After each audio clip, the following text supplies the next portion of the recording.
Hi students, very pleasant moment to all. I am very happy to meet you again.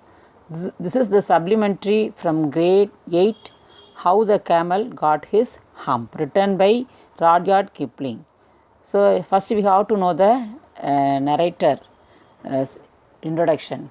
Joseph Rudyard Kipling was an English journalist, short story writer, poet and novelist. He was born in India, which inspired much of his work. Kipling's works of fiction include The Jungle Book, Kim and many short stories including The Man.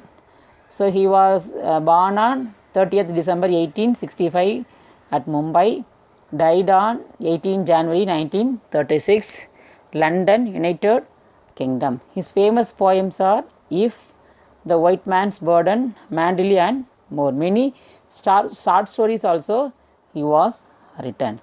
Now we have to know the story. Let me see the story. In the beginning, the world was new. The animals were just beginning to work for man. There was a camel.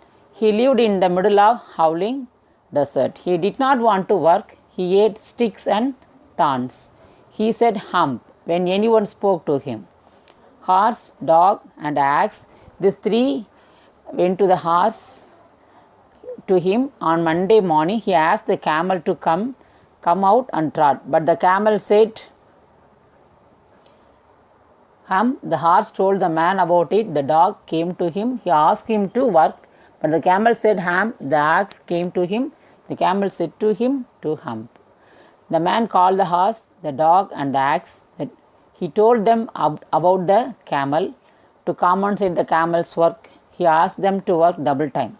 The three animals got very angry. They held a panchayat. There came to an jinn of all deserts.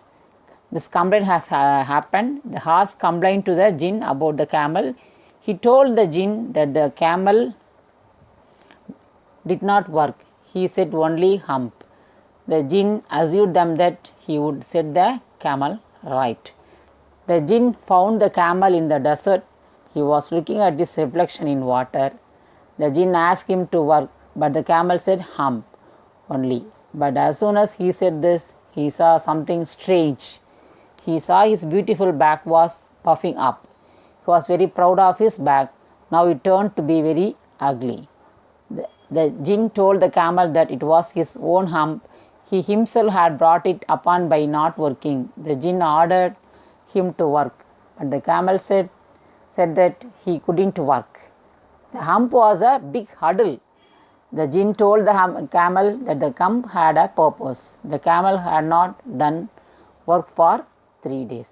He would always be able to work for 3 days without eating. He could live on his hump. The jinn asked the camel to behave properly. The camel went away to join the three. From that day, the camel always has the hump, but he has not caught up with his 3 days. He had missed them at the beginning of the world. He has not yet learned to behave. I narrated the story. Listen, you have listened the story, I hope so. And go through the story and learn the question and answers and the worksheet also. Do the worksheets. I give some pictures related to the story for easy to grasp the